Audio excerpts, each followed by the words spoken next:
Assalamualaikum warahmatullahi wabarakatuh. Apa kabar sahabat semuanya? Semoga dalam keadaan sehat selalu ya. Baiklah, pada kesempatan kali ini kita akan belajar bersama tentang cara penulisan angka dan bilangan. Jadi seperti apa angka harus ditulis ketika di awal kalimat, kemudian bagaimana penulisan bilangan tingkat gitu ya. Apakah misalkan ketika diawali ke harus ada stripnya atau tidak gitu ya. Jadi seperti apa caranya, langsung saja simak video ini sampai tuntas.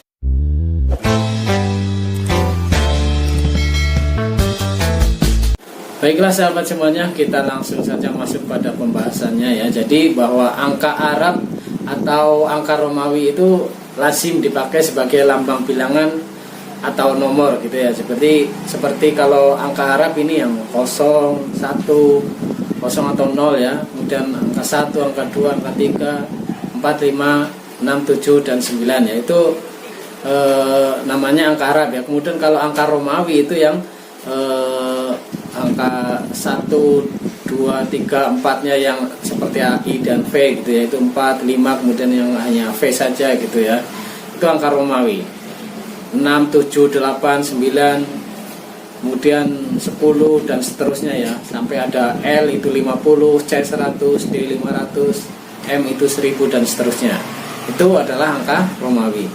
Jadi ini aturannya ya. Jadi aturan dalam penulisannya itu, jadi yang pertama itu bilangan dalam teks yang dapat dinyatakan dengan satu atau dua kata ditulis dengan huruf, kecuali jika dipakai secara berurutan seperti dalam perincian. Jadi ketika ada bilangan ya yang bisa ditulis dengan satu atau dua kata, misalkan 15 kan berarti ada dua kata, 5 dan 11 gitu ya. Itu sebaiknya ditulis dengan huruf gitu. Misalkan saya contohkan di sini.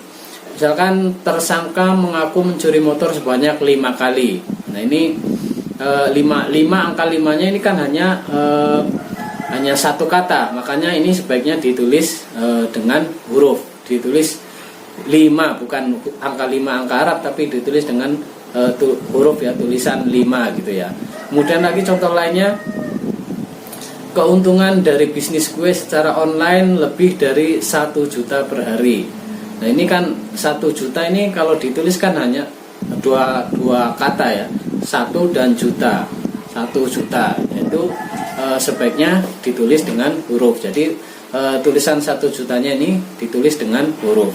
Kemudian contoh lainnya ini yang bisa ditulis bukan dengan huruf, karena ini merupakan perincian gitu ya,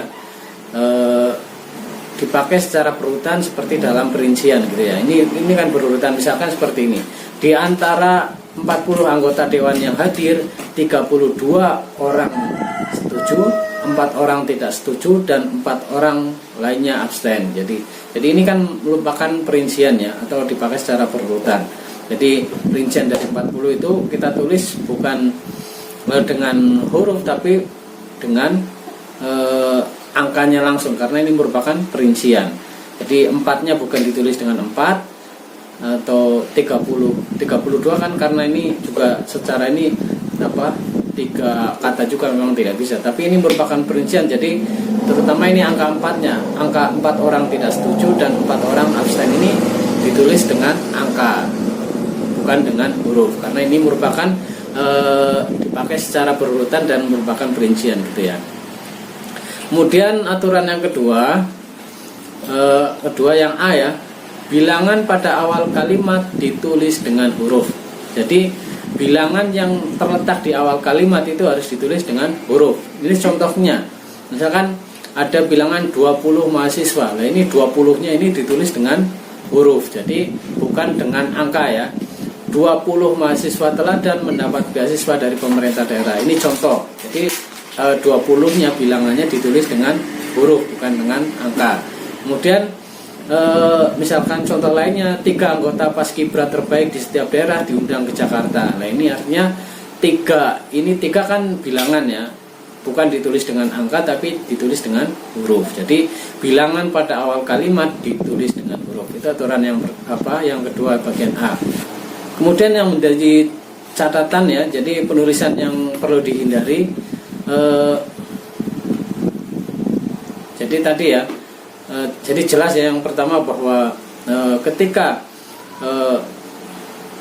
20 maka ditulis bukan angka 20 tapi ditulis dengan huruf. Jadi ketika ditulis dengan angka 20 ini yang perlu kita hindari. Jadi yang benar ditulis dengan huruf, bukan ditulis dengan angka ya. Jadi seperti itu ya. Jadi yang contoh yang 20 yang ditulis dengan angka ini hal yang perlu dihindari. Kemudian 3 anggota paskibra yang di depannya ditulis dengan angka ini juga yang perlu dihindari. Jadi yang benar adalah yang kalau di awal kalimat itu menggunakan ditulis dengan huruf.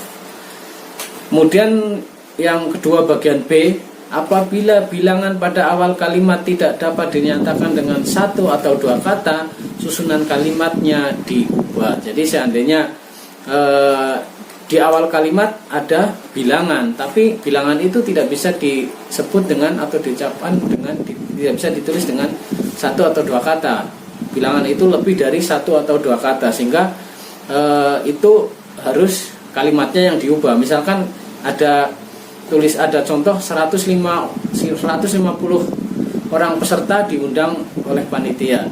Nah, ini kan 150 orang kan 100 terus 50 152 ya. 153 maksudnya. 150 orang diundang oleh panitia. Nah, ini kan 150 kan berarti terdiri dari 3 kata. 150. Nah, ini berarti kalau ada bilangan di awal kalimat yang lebih dari 2 kata, maka sebaiknya kalimatnya yang diubah. Jadi diubah menjadi panitia mengundang 150 orang peserta. Jadi gitu. Jadinya ada contoh seperti itu tadi ya. Kemudian contoh berikutnya misalkan 25 dokumen penting tersimpan di lemari. 25 kan 25 berarti ada 3 kata. Berarti ini juga tidak boleh di awal kalimat. Makanya ketika ditulis di awal kalimat kan terdiri dari kata, maka seharusnya ini harus dihindari. Maka sebaiknya dirubah kalimatnya sehingga di lemari itu tersimpan 25 dokumen penting. Jadi seperti itu ya.